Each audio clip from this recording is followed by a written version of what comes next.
in shock. Ex-police chief kills, then escapes Arkansas prison.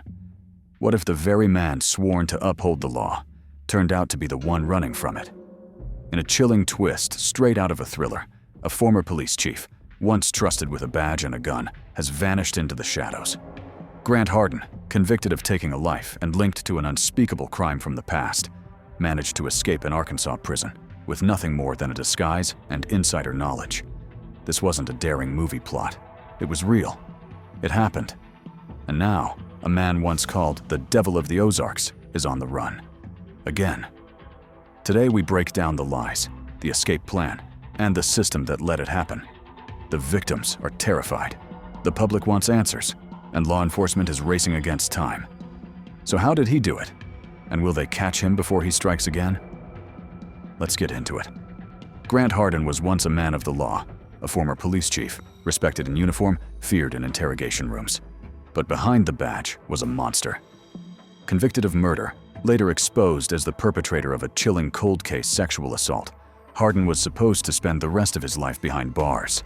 Instead, he walked out of Arkansas's North Central Unit prison in what authorities described as a makeshift uniform, one that eerily resembled a correctional officer's gear. He didn't crawl through tunnels, he didn't overpower guards, he simply dressed the part and walked away. The escape took place on Sunday, May 25th, around 3:40 p.m. Harden had already served 8 years of a 30-year sentence for the murder of James Appleton, a 59-year-old man from Stone County. But it wasn't just that one case haunting his record.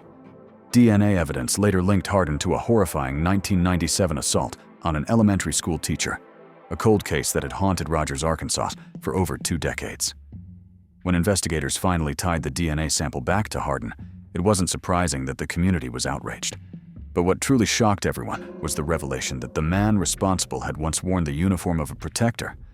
Harden, the predator, had become a police chief. Inside the prison walls, Harden had time to plan, to observe, to manipulate. And he did just that. According to Arkansas Department of Corrections, Harden escaped through the facility's sally port, wearing a dark outfit designed to mimic a law enforcement uniform.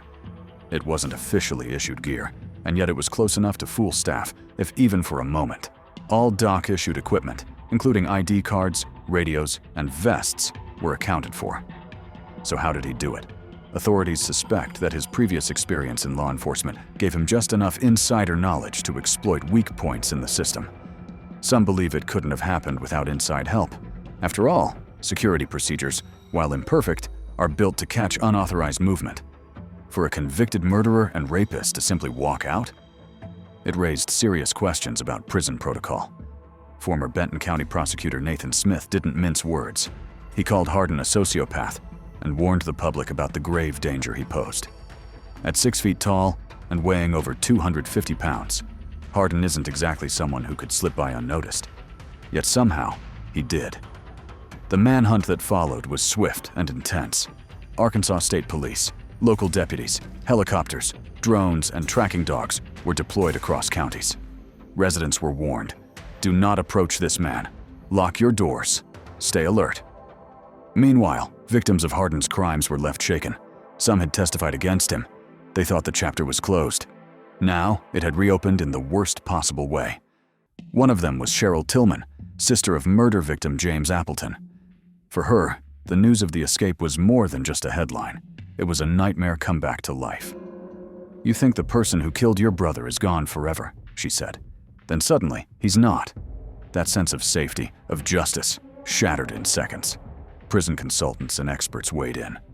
Justin Perney, a former inmate turned prison analyst, shared how Harden may have acquired the clothing needed for his escape. Inmates, he explained, often find creative ways to barter and trade within the prison's underground economy. Items bought in commissaries or sent from family members through state-approved packages can slowly be altered, repurposed, and even weaponized. A black t-shirt, a pair of dark pants, boots that resemble corrections footwear. It doesn't take much to look convincing, especially in an understaffed, overwhelmed facility. But the real issue, Perney argued, wasn't the outfit. It was the system. Underfunded prisons, overworked guards, lax procedures, and a culture of turning the other way. "This isn't a Shawshank escape," he said. "This is negligence, plain and simple." In his view, Harden's manipulation skills, honed during his years as a police officer, could have allowed him to exploit weak links within the staff. Whether it was someone helping him directly or simply looking the other way, the result was the same: a violent man walking free. The escape came just weeks after another jaw-dropping breakout, this one in New Orleans, where 10 inmates escaped through a faulty cell door, crawled through a wall, and vanished into the night. That case, too, involved breakdowns in infrastructure, communication, and accountability. Harden's case was different, but the theme was the same: a correction system pushed to the brink. And that's what terrified people most, because Harden wasn't just anyone. He had training, he had leadership experience, he knew how law enforcement thinks, how they plan searches, how they track people. He also knew how to blend in. If anyone could stay hidden, it was someone like him. Some speculated that Harden had help on the outside: friends, sympathizers, maybe even someone who still believed in him despite the charges. As a former officer, he might have cultivated loyalty in places most couldn't.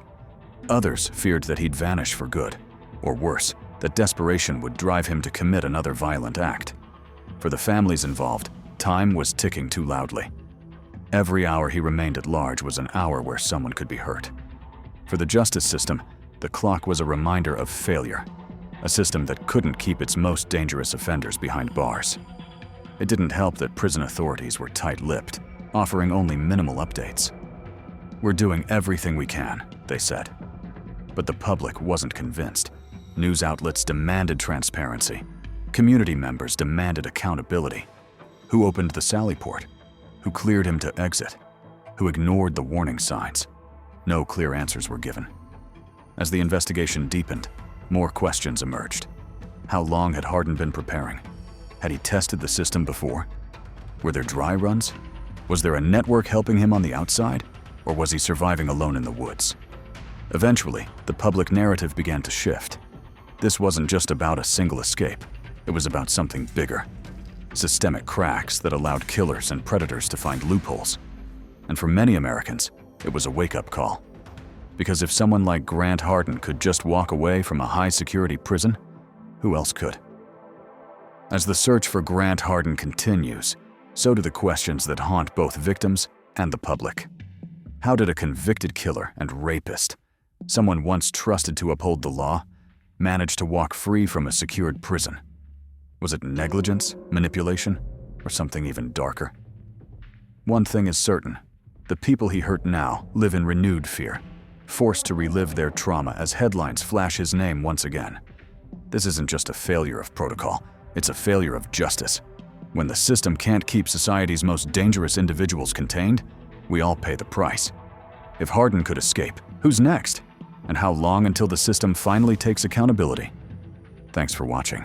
If this story shocked you, share your thoughts in the comments. Don't forget to like and subscribe for more real-life cases that demand answers. Until next time, stay alert and stay safe.